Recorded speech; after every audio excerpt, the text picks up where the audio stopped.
Assalamualaikum warahmatullahi wabarakatuh.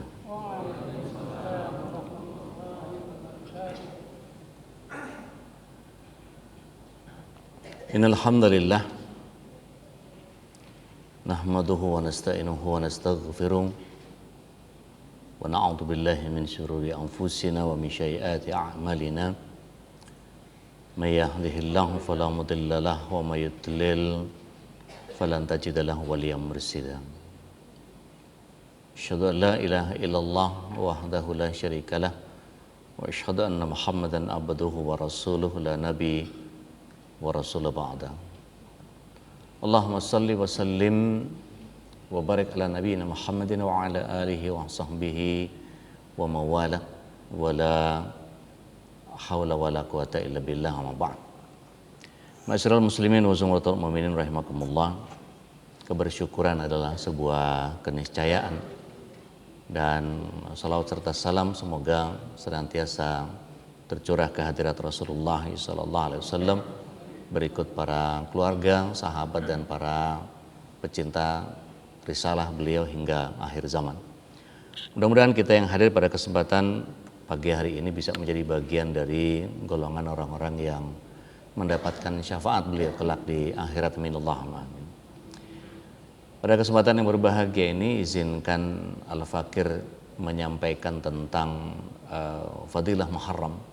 Sekarang tanggal 2, dan dari 12 bulan yang Allah Subhanahu wa taala hadirkan, ada 4 bulan haram yang dijelaskan di bulan haram itu yudha'af lahu fi kulli amalin, dilipat gandakan semua amalannya, baik yang sifatnya amal soleh maupun amal buruk. Amal soleh dilipat gandakan pahalanya, amal buruk dilipat gandakan dosanya. Maka di bulan haram ini adalah bagian di mana kita seharusnya memanfaatkan momen kecintaan Allah Subhanahu wa taala kepada hambanya, sehingga tidak ada satupun dari setiap hari yang berlalu di bulan Muharram, karena ini adalah bulan terakhir dalam pengertian urutan bulan haram dari sejak Rajab, Dzulqa'dah, Dzulhijjah, Muharram. Maka atau kalau dihitung dari Muharram, maka Muharram, Rajab, Dzulqa'dah dan Dzulhijjah. Yang paling banyak di dalam bulan Muharram ini adalah sejarahnya begitu luar biasa.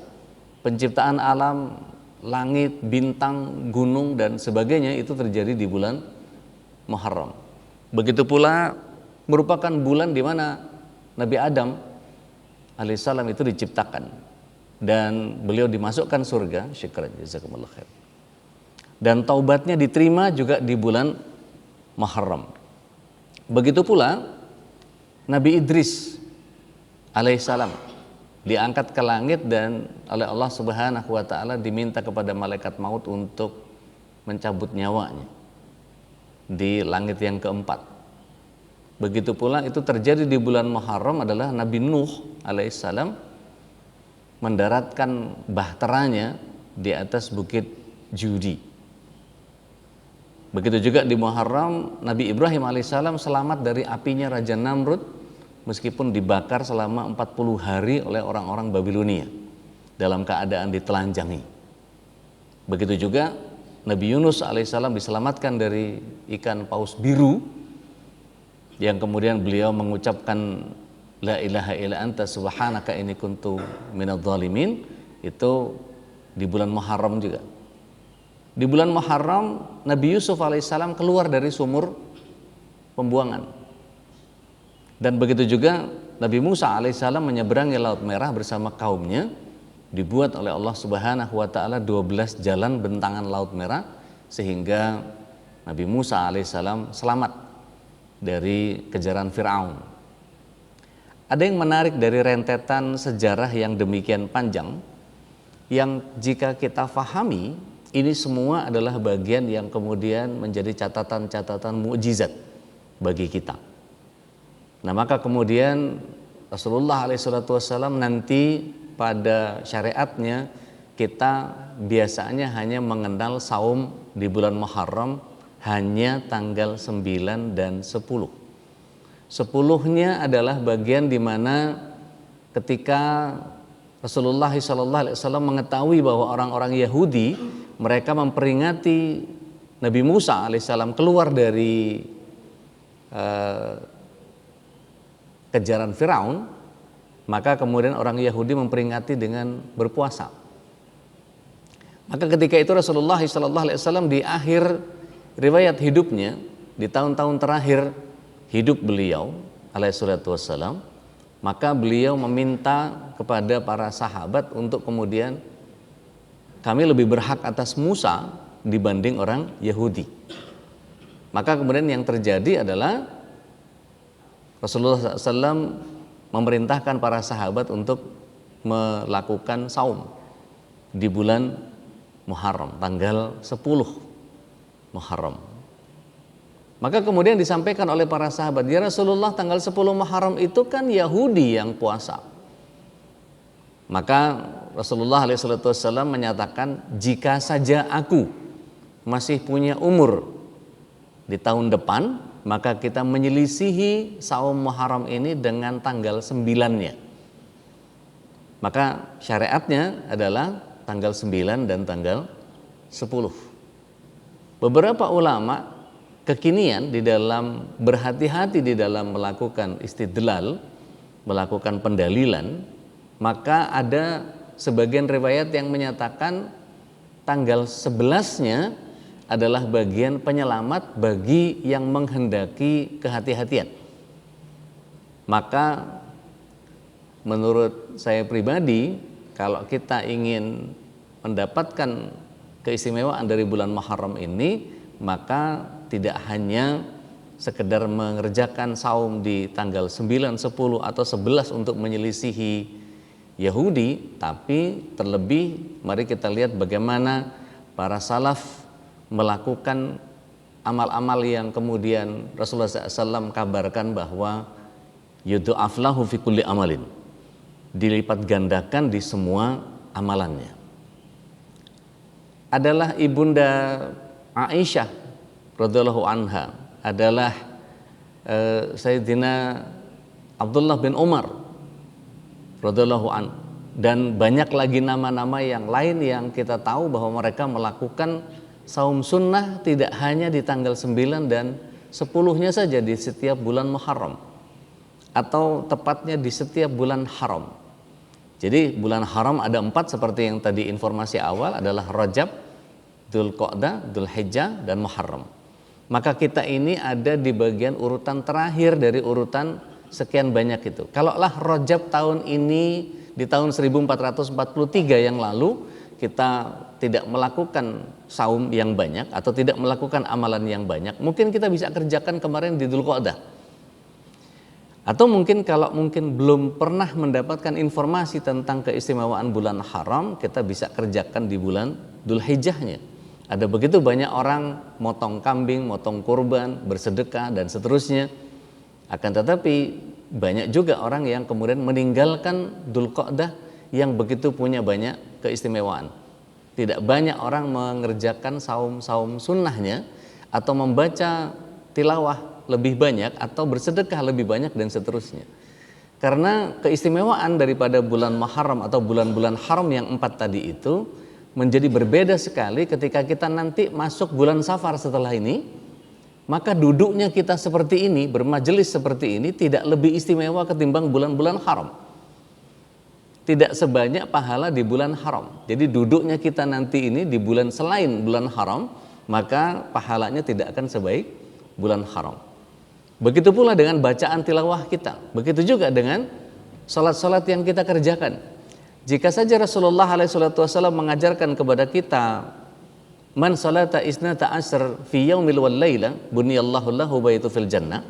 Barang siapa mengerjakan 12 rakaat di siang hari dan malam harinya, maka Allah SWT akan membangunkan istana di surga baginya. Tapi juga ketika kita tahu bahwa ada 4 rakaat yang bisa kita kerjakan setelah duhur, yang Rasulullah SAW menyatakan akan diselamatkan dari neraka.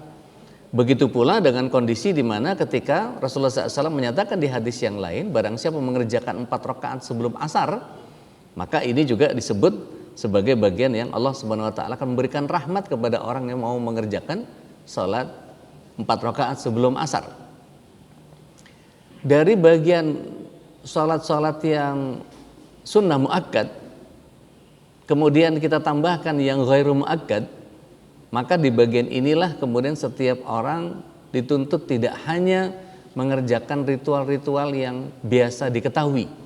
Kita juga tahu bahwa Rasulullah SAW menyatakan baina adanain sholatun, di antara 2 adzan ada sholat. Selama ini orang mengenalnya dengan sholat qobliyah. Akan tetapi sholat baina adanain ini adalah hal yang berbeda ketika kita mengerjakan seperti halnya sholat fajar. Jadi dibolehkan setiap orang kemudian ketika mendengar azan, kemudian menunggu waktu iqamat, dia mengisinya dengan 2 rakaat. Bahkan dalam hadis riwayat Abdullah bin Mughaffal, Rasulullah SAW menyatakan sampai 3 kali. Di antara 2 azan ada sholat, di antara 2 azan ada sholat, di antara azan ada sholat bagi yang menghendaki. Jadi ini bukan paksaan. Bahkan di dalam hadis yang lain masih diriwayatkan oleh Abdullah bin Mughaffal bahwa Rasulullah SAW membiarkan seorang sahabat yang kemudian ketika dikomandangkan azan maghrib, maka kemudian dia mengerjakan sholat. Seandainya itu dilarang, maka Rasulullah SAW akan mencegahnya. Seandainya itu adalah bagian dari mandubah atau tatawwu' atau raghibah minar Rasul sallallahu alaihi wasallam, dicintai oleh Rasulullah SAW, pasti Rasulullah SAW mengerjakannya. Akan tetapi Rasulullah SAW membiarkan orang ini mengerjakan sholat di antara 2 azan. Maka ini adalah bagian yang kemudian di bulan haram kita bisa kerjakan. Dan tidak berhenti sampai di situ, bahwa setiap sedekah, setiap semua amalan, seperti kita tahu Allah Subhanahu wa taala secara umum memberikan satu gambaran, faman ya'mal mithqala dzarratin khairan yarah wa may ya'mal mithqala dzarratin syarran yarah. Cuman memang kalau di bulan haram menjadi yudha'af lahu fi kulli amalin, dilipat gandakan setiap amalnya. Makanya celakalah orang atau merugilah orang yang kemudian dia mengerjakan amal-amal buruk sedangkan dia meninggalkan amal-amal solehnya. Wallahu a'lam bishawab. Nah, yang jadi persoalan adalah bukan persoalan apakah kita mengerjakan seluruh amal itu sekedar hanya sebagai ritual saja, akan tetapi jika kita melihat bahwa fadilah Muharram ini penuh dengan mukjizat, salah satunya misalnya Nabi Musa alaihissalam dikeluarkan oleh Allah Subhanahu wa taala dari kejaran Firaun, maka bagian yang harus kita fahami adalah begitu luar biasanya Allah Subhanahu wa taala memuliakan nabinya. Apa yang diistimewakan bagi seorang nabi sekelas Nabi Ibrahim, Nabi Musa dan lain-lain diselamatkan oleh Allah Subhanahu wa taala dari kezaliman-kezaliman raja-raja yang memusuhi mereka. Tentu kita bisa menarik satu kesimpulan bahwa karena iman dan takwanya lah Allah Subhanahu wa taala menghadirkan sesuatu yang istimewa. Artinya, ketika kita melihat bahwa Allah Subhanahu wa taala ingin mengguncang rasa takut orang-orang Babilonia, orang-orang Bani Israel yang kemudian ketika mengejar Nabi Ibrahim, orang-orang Babilonia atau Bani Israel kemudian dikepung oleh Musa alaihissalam. Yang ketika kita faham bahwa Allah Subhanahu wa taala menghendaki kebaikan bagi nabinya, lantaran apa? Lantaran iman dan takwanya. Yang ketika kita faham bahwa Allah Subhanahu wa taala ingin menyelamatkan dengan sesuatu yang di luar nalar manusia, di luar rasio manusia. Jika kita mendengar istilah rasio, maka kita bisa melihat bahwa yang disebut dengan rasio adalah bagian di mana semua itu terpikir oleh akal kita. Jadi apa itu rasio? Rasio adalah hal-hal yang kemudian di nalar kita, di logika kita, di otak kita adalah sesuatu yang masuk lewat mata kita, masuk ke telinga kita, dan kemudian kita olah di akal kita sehingga dia menjadi sebuah bagian yang disebut sebagai rasional. Maka Islam ini adalah agama yang sangat rasional. Begitu pula ketika Allah Subhanahu wa taala menginginkan rasionalitas manusia untuk menghadirkan keimanan dan ketakwaannya kepada Allah Subhanahu wa taala, tidak hanya sekedar menjalankan ritual, akan tetapi menyelaraskan antara hati dengan amal itu jauh lebih penting ketimbang amalan itu sendiri. Ini yang ketika Rasulullah SAW dalam hadis riwayat Muslim menyatakan bahwa innallaha la yanzuru ila suwarikum wa amwalikum. Sungguh Allah Subhanahu wa taala tidak memperhatikan penampilan kita dan harta kita. Walakin yanzuru ila fi qulubikum wa a'malikum. Sungguh Allah Subhanahu wa taala memperhatikan keselarasan antara hati dengan amal. Karena ada begitu banyak hati yang lalai di dalam menjalankan syariat-syariat. Berapa banyak kita, mohon maaf, kita itu berarti saya termasuk di dalamnya. Ketika kita sholat, seringkali pikiran kita terganggu dengan hal-hal yang tidak ada hubungannya dengan sholat. Entah itu sendal baru takut keinjek sama orang karena tumpukan sendalnya banyak. Entah itu ketika kita sholat mungkin ada jemuran yang terkena hujan. Ataukah itu kemudian sambil masak kemudian ditinggal sholat takut gosong atau tidak dan seterusnya. Atau meninggalkan bayi dalam keadaan menangis dan seterusnya. Itu konsentrasi kita pecah. Kadang-kadang badan kita ada di atas sajadah, tapi pikiran kita bisa menerawang jauh kemana-mana. Bahkan dalam satu kondisi ketika kita masih berada jauh dari kediaman kita, katakanlah di Jakarta yang macet di waktu kerja, maka ketika kita sholat maghrib itu pikirannya menerawang cari jalan tembus, cari jalan pendek, cari jalan singkat. Ini kalau sini ganjil genap kayaknya mesti lewat sini jalan anu dan seterusnya, sehingga otak kita sudah melanglang buana sampai terlalu jauh, bahkan sudah sampai di rumah, sehingga ketika merasakan kemacetan itu sudah terjadi pada saat kita sholat. Betapa lalainya kita terhadap sholat kita ketika pemahaman kita menjadi tidak sederhana. Masyarul muslimin wa zumratul mu'minin, Bapak Ibu yang dirahmati Allah Subhanahu wa taala, calon penghuni surga semuanya. Mari kita memahami bahwa apa yang Allah Subhanahu wa taala inginkan dengan keimanan dan ketakwaan kita menjadi patokan kemuliaan kita di hadapan Allah Subhanahu wa taala, kita masuk kepada sebuah pemahaman yang sederhana. Jadi, kajian-kajian seperti ini tidak hanya difahami sebagai sebuah tambahan pengetahuan. Tidak hanya sekedar mengingatkan kembali tentang betapa mulianya Muharram dan bulan haram yang Allah Subhanahu wa taala hadirkan. Tetapi bagaimana kemampuan kita meyakini bahwa Allah Subhanahu wa taala akan menghadirkan keistimewaan itu untuk kita. Apakah mungkin Allah Subhanahu wa taala menghadirkan mukjizat untuk kita? Tentu tidak. Apakah mungkin dengan keimanan dan ketakwaan kita yang modelnya seperti sekarang ini, Allah Subhanahu wa taala akan menghadirkan pertolongan-pertolongannya? Apakah mungkin Allah Subhanahu wa taala dengan bacaan tilawah kita yang hanya sebanyak itu, dengan sedekah kita hanya sebanyak itu, dengan sholat sunnah kita yang sebanyak itu, dengan kelalaian-kelalaian hati di dalam ibadah yang kemudian tidak fokus kepada Allah Subhanahu wa taala, kita berharap lebih dari apa yang Allah Subhanahu wa taala berikan kepada kita? Tentu ini sesuatu yang kemudian di luar nalar kita. Maka mari kita fahami bahwa sesuatu yang sifatnya di luar rasio itu bukan hal-hal yang sifatnya irasional saja. Jadi kalau irasional itu sesuatu yang tidak mungkin. Yang ketika Rasulullah SAW menyatakan bahwa sampai onta masuk lubang jarum sekalipun, itu berarti apa? Irasional. Ya, irasional. Irasional itu tidak mungkin terjadi. Ya.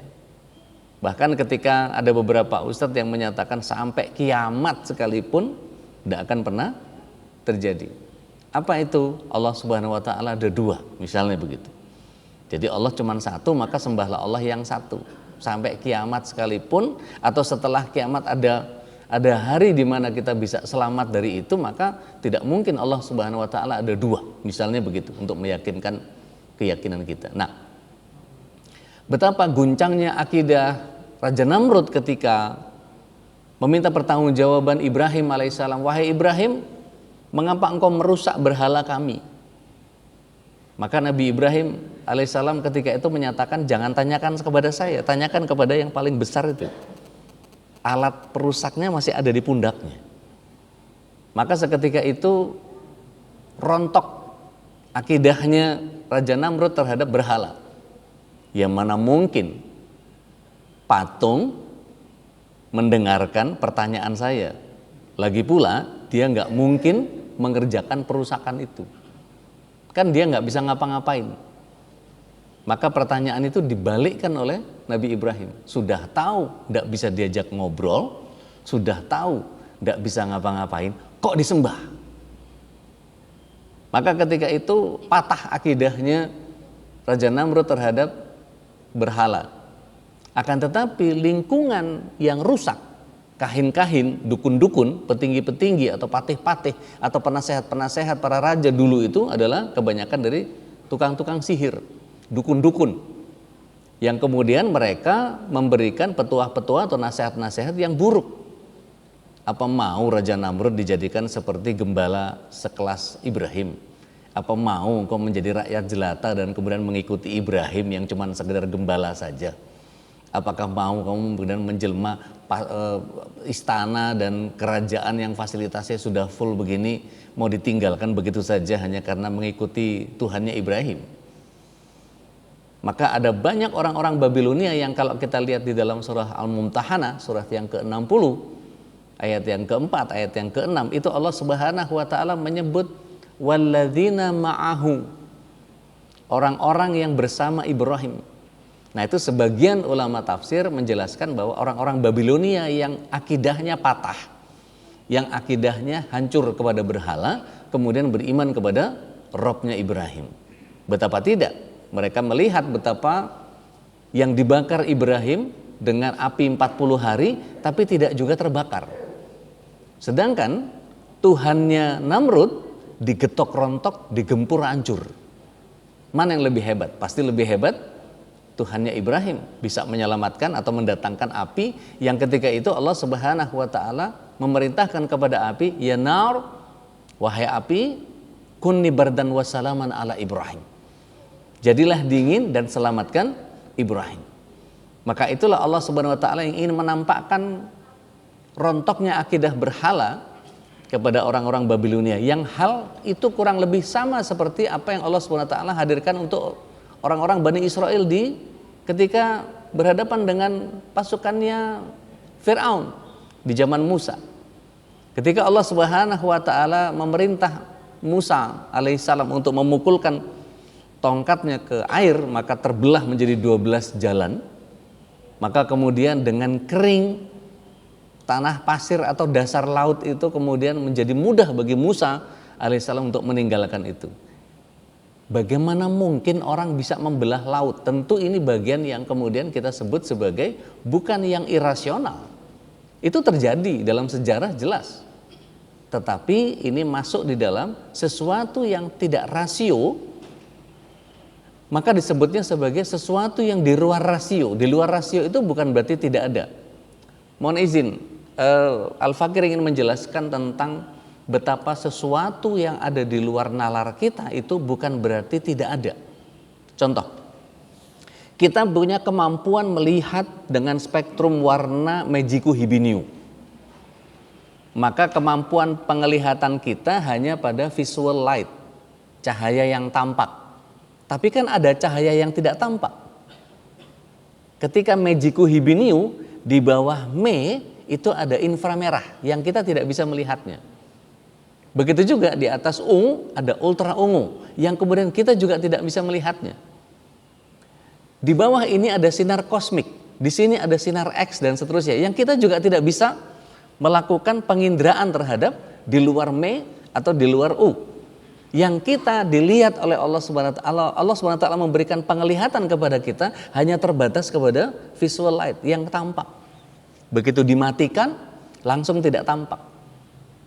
Ketika kita mati lampu, itu mata kita belalakkan sekalipun juga nggak akan tampak. Karena dalam kegelapan itu kita bisa hanya meraba-raba mencari alat penerangan. Antara lain lilin yang kita letakkan di satu laci tertentu atau korek atau HP yang kita nyalakan senternya dan seterusnya. Maka pada saat yang seperti itu ada bagian-bagian yang kita dibatasi oleh Allah Subhanahu wa taala untuk tidak mampu melihatnya. Betapa sekarang ini ada malaikat yang bersama-sama dengan kita di tempat ini dan kita tidak mampu melihatnya.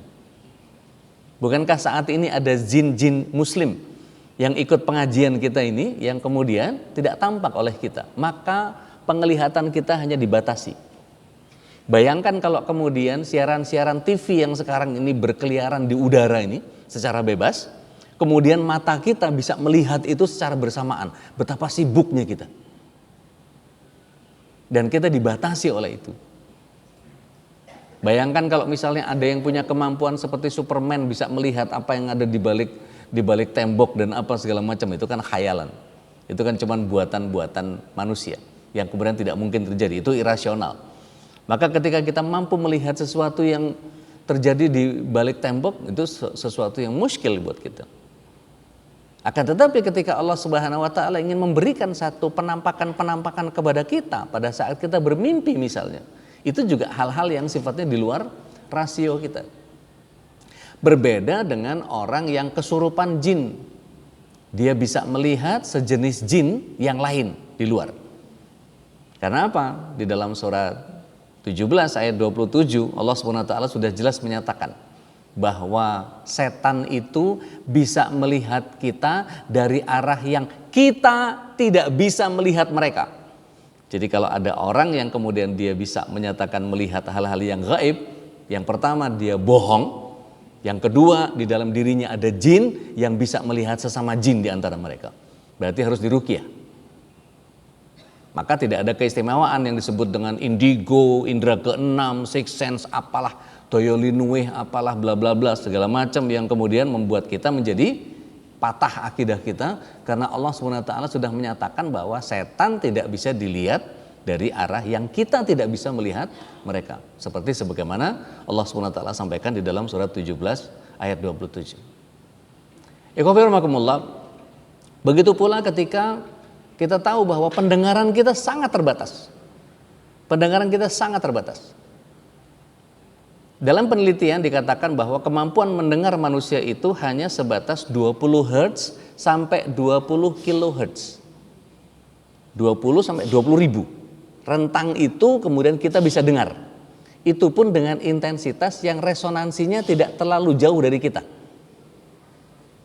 Bayangkan kalau kemudian Allah buka itu rentang lebih tinggi lagi, betapa sibuknya kita mendengarkan suara kelelawar. Betapa sibuknya kita mendengarkan suara semut. Betapa sibuknya kita mendengarkan radio yang saat ini terpancar begitu banyak. Dan kemampuan kita mendengar begitu banyak itu dalam waktu yang bersamaan akan membuat kita sibuk. Maka Allah As-Sami', Allah yang maha mendengar, saat ini tidak berhenti orang berdoa kepada Allah Subhanahu wa taala. Saat ini ada orang yang sedang sholat subuh di tempat yang lain?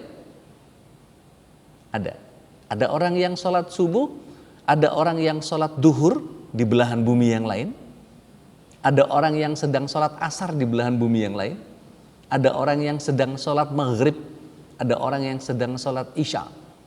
Dan tidak berhenti orang sholat itu. Kalau kita melihat pergerakan bumi yang bulat ini, kemudian waktu sholat tidak berhenti Allah Subhanahu wa ta'ala dipuji, dipuja, dimintakan pertolongan, dimintakan doa-doa. Ada begitu banyak orang yang berharap kepada Allah Subhanahu wa ta'ala. Maka Allah Subhanahu wa ta'ala disebut sebagai huwa fi sya'an. Allah dalam keadaan sibuk. Sibuk apa? Sibuk mendengar doa-doa kita, sibuk mendengar permintaan-permintaan kita. Kita hanya rentang dari mulai iqamat tadi sampai kemudian selesai imam membacakan ayat-ayat sholatnya. Begitu assalamualaikum warahmatullahi, assalamualaikum warahmatullahi, masih ada jeda beberapa menit untuk kita berzikir. Itu Allah masih sibuk mendengar kita. Dan setiap kita didengar oleh Allah SWT. Bayangkan kalau kemudian doa-doa atau permintaan-permintaan itu juga terdengar oleh kita. Betapa sibuknya kita. Alhamdulillah Allah Subhanahu wa taala batasi pendengaran kita dengan penglihatan kita sehingga yang masuk ke dalam constraint batas itu kemudian menjadi rasio buat kita. Tetapi di luar itu adalah sesuatu yang sifatnya suprarasio. Maka mukjizat adalah suprarasio. Sehingga ketika Allah Subhanahu wa taala ingin menghadirkan itu untuk kita, maka kita harus paham, mukjizat hanya untuk para nabi dan rasul, tidak mungkin untuk yang lain. Maka kalau ada orang yang sedang sakit, ini kita lagi nunggu mukjizat, tetot, salah. Bukan mukjizat. Kalau untuk kita ini bukan nabi, bukan rasul, bukan mukjizat. Kalau kita ini hanya sebatas pertolongan Allah Subhanahu wa taala, atau kita sebutnya sebagai maunah. Maunah itu pertolongan Allah Subhanahu wa taala. Untuk kelas-kelas kita maunah lah. Kalau untuk kelas para wali-wali yang kemudian memang terbukti dari kewaliannya, dalam pengertian sholatnya tidak lepas, ya, 5 waktu, ya, zikirnya tidak lepas dengan zikir pagi petangnya, dan belum lagi zikiran-zikiran atau amalan-amalan andalan yang dia lakukan, maka seseorang kemudian sangat boleh jadi bisa punya karomah. Tapi tidak semua orang yang kemudian ngaku-ngaku punya karomah tapi kemudian melakukan penipuan atas dasar pengobatan dan seterusnya, seperti yang terjadi di marak di Indonesia ini. Berapa banyak orang yang menggunakan trik-trik sulap untuk menipu pasien, ya, berapa banyak orang yang kemudian mudah sekali tertipu dengan trik-trik sulap yang kemudian receh dan murahan, yang kemudian kalau kita mau melakukan itu hanya kecepatan tangan dan trik-trik sulap saja yang kemudian membuat dia menjadi seolah-olah digosok-gosokin telur, terus telurnya dipecah, keluar silet, paku, macam-macam, lumpur, ada rambut dan seterusnya. Itu bisa dibeli di Kalimalang. Telur yang isinya macam-macam itu. Kalau ada yang mau tempatnya saya tunjukin, kalau ada yang mau jadi dukun. Mudah sekali kita tertipu dengan hal yang seperti itu. Nah, yang terakhir ada bagian yang kemudian 4 keistimewaan yang Allah Subhanahu wa taala berikan kepada manusia, ada mukjizat, ada karomah, ada maunah, yang kemudian 3-tiganya ini tidak terjadi atas kehendak manusia. Tapi Allah Subhanahu wa taala inginkan 3 hal ini terjadi atas kehendak Allah Subhanahu wa taala, dan Allah ridha kepadanya. Dan tidak bisa diulang sekehendak manusia. Apakah Nabi Musa ketika setiap kali mau nyebrang beliau pukulkan tongkatnya ke air dan kemudian bisa bolak-balik semau beliau? Enggak. Apakah Rasulullah SAW ketika jari jemarinya memunculkan air ketika di Hudaybiyah, apakah Rasulullah SAW ketika kehausan bisa mengucurkan tangannya sekehendak beliau alaihissalam? Tentu tidak. Tidak kita dengarkan Nabi Isa alaihissalam setiap orang yang mati terus kemudian dihidup-hidupkan semau dia. Tentu mukjizat, karomah dan maunah ini terjadi hanya kehendak Allah Subhanahu wa taala, tidak melekat pada manusianya. Dan ini terjadi dengan keridhaan Allah Subhanahu wa taala dan tidak bisa diulang, tidak bisa dipertontonkan. Akan tetapi yang keempat, keistimewaan atau keluar biasaan yang juga terjadi, suprarasio juga, di luar nalar juga. Akan tetapi itu terjadi dan orang bisa melihatnya, bisa diulang, bisa dipertontonkan, terjadi karena kehebatan manusianya. Maka ini yang disebut dengan istidraj, kehinaan yang dimuliakan oleh Allah Subhanahu wa taala. Maka para dukun menggunakan jin untuk mengeluarkan trik-triknya. Maka para paranormal mengetahui isi pikiran atau isi sejarah manusia. Tadi begini kan, tadi begini kan, tadi begini kan. Itu kan dapat bisikan dari jin. Sehingga barang siapa bersekutu dengan jin, Allah Subhanahu wa taala menyatakan di dalam surat 72 ayat yang ke-6, wa annahu kana rijalu minal insi ya'uduna birijali minal jinni fazaduhum rahaqa. Barang siapa bahwasanya manusia ada yang minta tolong pada jin, tambah sesat, tambah dosa. Siapapun orangnya, mau pemimpin pondok pesantren tersohor se-Asia Tenggara sekalipun, kalau dia berinteraksi dengan jin, maka tambah sesat, tambah dosa. Maka jangan mudah tertipu dengan ilmu-ilmu apalah katanya, hikmah lah ini itu segala macam dan seterusnya. Hati-hati.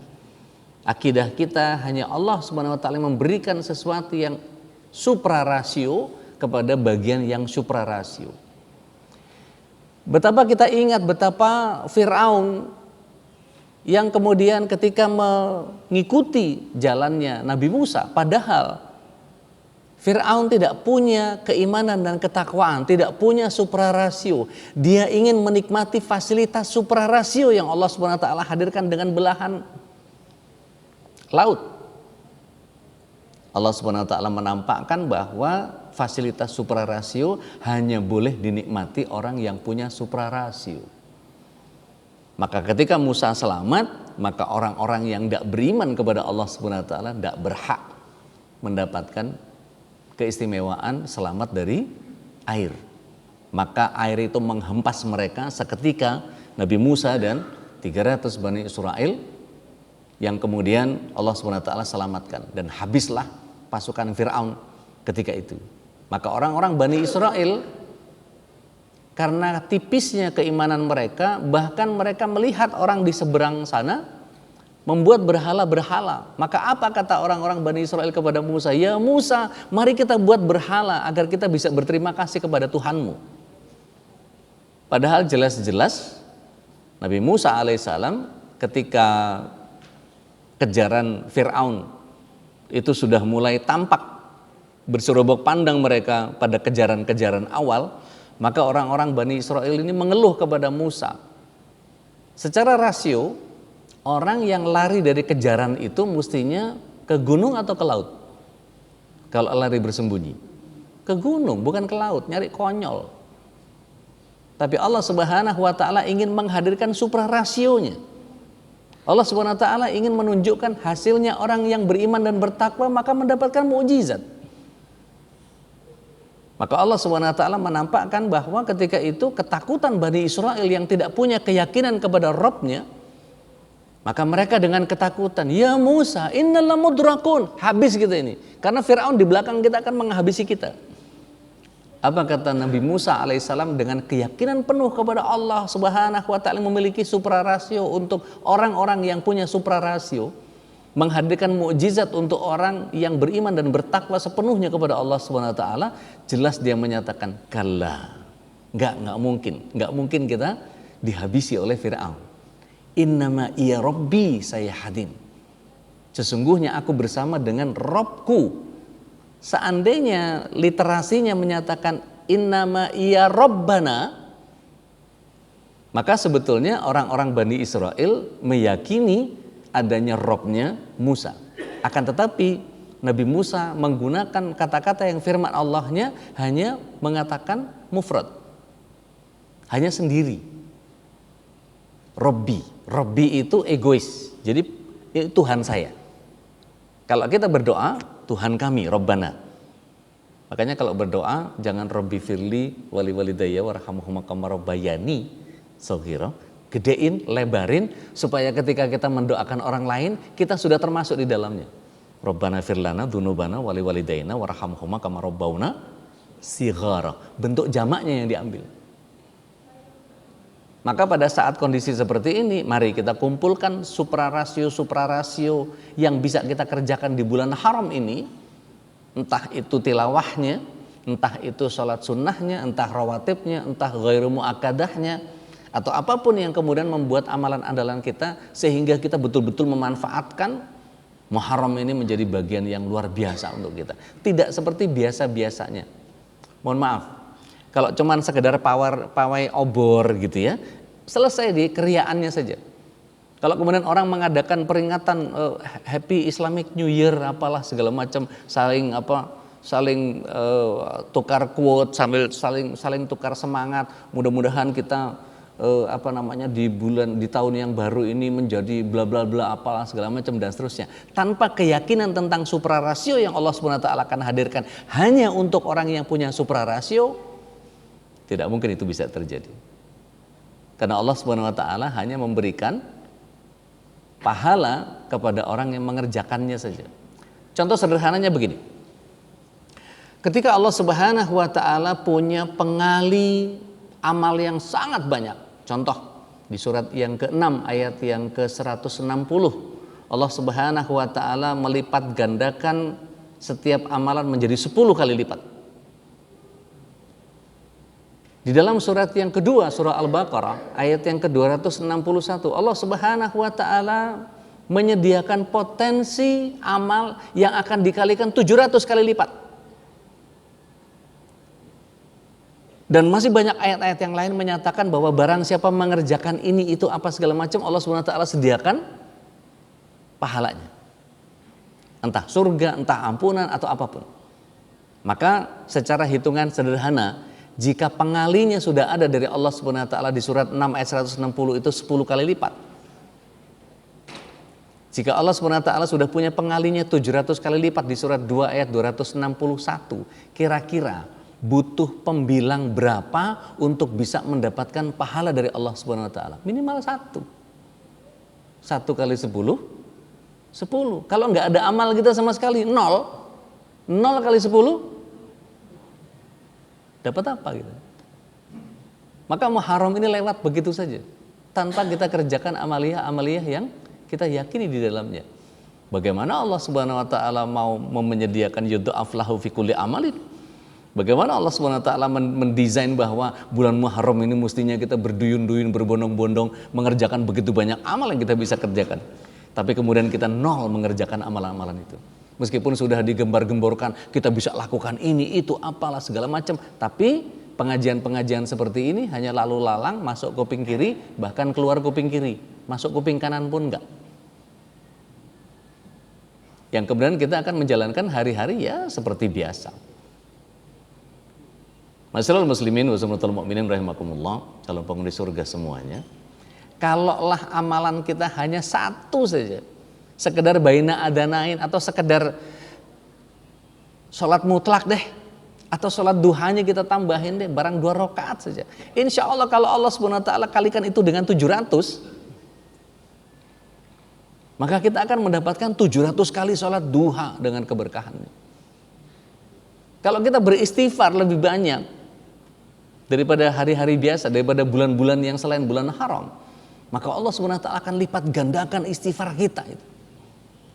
Dan ada relativitas yang terbesar yang sangat mungkin Allah Subhanahu wa taala ampuni kita dengan istighfar-istighfar kita. Tapi kalau kemudian tidak kunjung menumbuhkan pembilangnya, kalau dikalikan 0, berapapun yang Allah Subhanahu wa taala akan sediakan dengan pengali yang begitu luar biasa, kita tidak akan pernah mendapatkan apa-apa. Maka minimal dengan 1 saja pembilang yang muncul dari kita, maka pahala yang begitu luar biasa akan muncul. Jika sedekah itu kemudian Allah Subhanahu wa taala lipat gandakan dengan bighairi hisab, dengan hitungan yang tidak ditentukan oleh Allah Subhanahu wa taala, tidak 10, tidak 700, tidak berapa yang disebut oleh Allah Subhanahu wa taala kali lipatnya, terserah Allah Subhanahu wa taala dengan sifat hitungan eksponensial yang tidak terhingga. Dengan surga misalnya.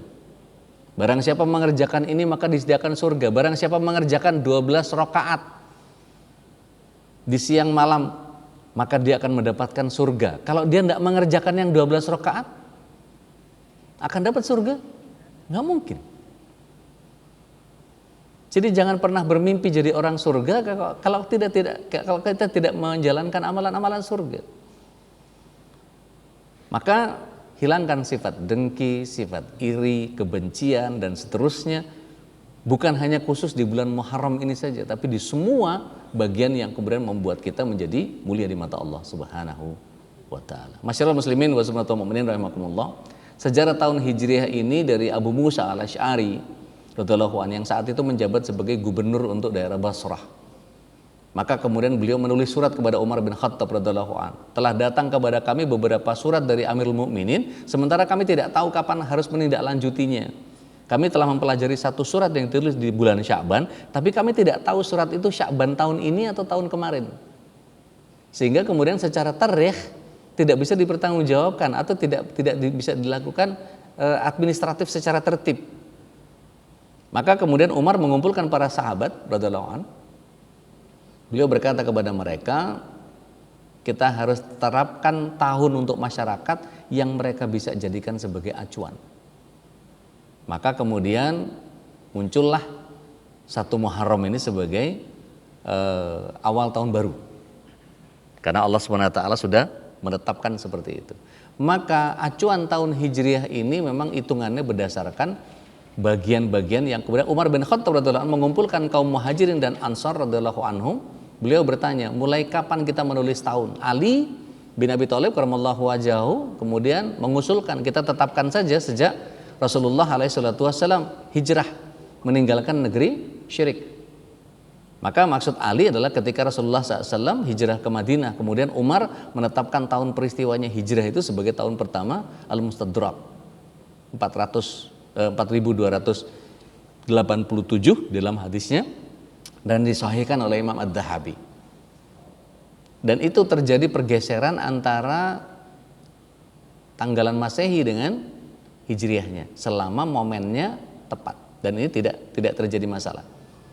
Nah, ketika kita tahu Asyura itu adalah puasanya Yahudi yang tadi beliau alaihi salatu wassalam dalam hadis riwayat Bukhari memerintahkan kita untuk saum di bulan Muharram di tanggal 10-nya, yang kemudian Imam Hasan Al-Basri menuliskan bahwa puasa Muharram ini yang kemudian membuat kita menjadi disebut oleh Rasulullah SAW di dalam hadis riwayat Muslim itu adalah sebaik-baik puasa setelah Ramadan adalah puasa pada bulan Allah Muharram, dan sebaik-baiknya ibadah setelah ibadah wajib adalah Qiyamul Lail.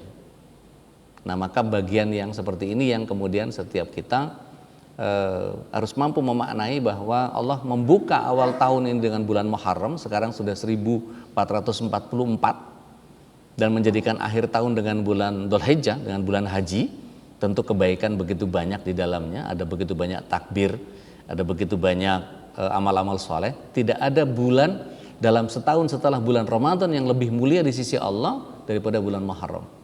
Ini menurut Imam Hasan Al-Basri, yang dulunya bulan ini dinamakan Syahrullah Al-Asam, bulan Allah yang sunyi, karena sangat mulianya bulan ini. Ada begitu banyak ulama-ulama salaf yang kemudian mengerjakan seluruh amalan-amalan yang kemudian seolah-olah mereka meninggalkan perniagaan mereka, sehingga mereka fokus kepada peribadatan-peribadatan yang bisa mereka kerjakan. Nah, Bapak Ibu yang dirahmati Allah Subhanahu wa taala, saum di bulan Muharram ini Imam An-Nawawi menyatakan hadisnya menunjukkan bahwa Muharram adalah bulan yang paling mulia untuk melaksanakan saum sunnah. Ini dalam syarah Sahih Muslim dinyatakan seperti itu. Jadi setidaknya ya paling parah tanggal 9, tanggal 10 lah gitu. Sama 11 saja deh kalau ragu-ragu. Karena penanggalan kita kadang-kadang begitu ditanya ini tanggal berapa nih? Tanggal 1 apa tanggal 2 nih? Tanggal 1-nya mana? Muhammadiyah apa NU? Ruwet sendiri gitu kadang-kadang. Nah, akulturasi kebudayaan Yahudi yang ketika Ibnu Abbas radhiyallahu an menyatakan bahwa ketika Nabi alaihissalatu wassalam datang ke Madinah itu mendapatkan orang Yahudi puasa di 10 itu 10 Muharram, maka ini adalah hari yang agung di mana Allah menyelamatkan Musa dan menenggelamkan keluarga Firaun. Maka Rasulullah SAW menyatakan bahwa Nabi Musa berpuasa sebagai bukti syukur kepada Allah SWT. Maka Rasulullah SAW menyatakan, saya lebih berhak mengikuti Musa ketimbang orang-orang Yahudi itu. Maka beliau memerintahkan kita untuk puasa di tanggal 10-nya. Begitu juga dikatakan bahwa dari Abu Qatadah radhiyallahu anhu bahwa Rasulullah SAW ditanya tentang puasa hari Asyura. Beliau menyatakan bahwa saya berharap ia bisa menghapuskan dosa-dosa 1 tahun yang telah lewat. Maka kita mesti banyak sholawat minimal kepada Rasulullah SAW, berterima kasih terhadap syariat yang memudahkan kita untuk menghabisi dosa-dosa setahun yang lewat hanya dengan saum 1 hari. Bayangkan orang-orang terdahulu itu sebelum zaman Rasulullah SAW, mereka harus mengerjakan begitu banyak hal untuk bisa mendapatkan apa yang mereka dapatkan.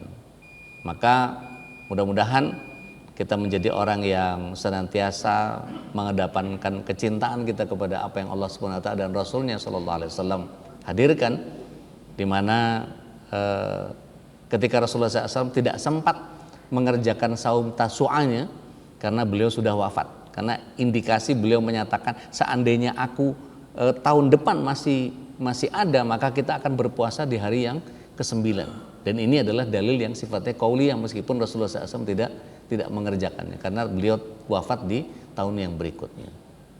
Wallahu a'lam bishawab. Mudah-mudahan kita menjadi orang yang senantiasa mampu menghadirkan kecintaan kepada Islam ini hingga wafat kita, dan mudah-mudahan saum di bulan haram tidak hanya sekedar kita lakukan 9, 10 dan 11-nya saja, bahkan sepanjang bulan haram pun kita bisa kerjakan itu. Tidak hanya di bulan Muharram saja, tapi di bulan Rajab, di bulan Dzulqa'dah dan Dzulhijjah, kita bisa mengerjakan saum di bulan haram. Di antara catatan para sahabat yang gemar melakukan saum di bulan-bulan haram, termasuk bulan haram adalah Muharram, yakni Umar bin Khattab radhiyallahu an, Abu Talhah, bahkan Al Hasan Al Basri, ya, ulama kita ini gemar melakukan saum di setiap bulan haram. Di dalam kitab Lataiful Ma'arif, ya, bulan haram adalah bagian yang kemudian senantiasa dimuliakan. Dan afdoliyatnya atau keutamaannya daripada Muharram ini,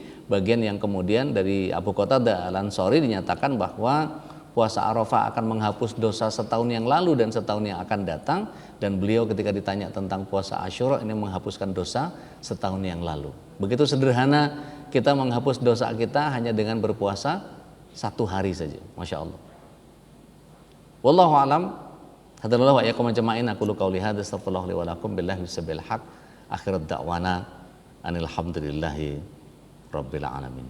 Mudah-mudahan enggak ada pertanyaan kan ya? Ada pertanyaan enggak? Enggak ada insyaallah ya. Kita udah sering dengerin fadilah bulan Muharram, tapi kalau yang kemarin-kemarin mungkin abai, tahun ini janganlah. Kita lakukan amalan-amalan andalan kita. Siapa tahu amalan andalan kita hanya bisa kita kerjakan kali ini, dan kemudian Allah SWT mungkin mewafatkan di tahun ini sehingga kita tidak ketemu yang lain lagi. Sehingga kata Ali bin Abi Thalib karramallahu wajhahu menyatakan dalam makolahnya, tidak beriman seseorang yang dalam satu harinya tidak mengingat kematian.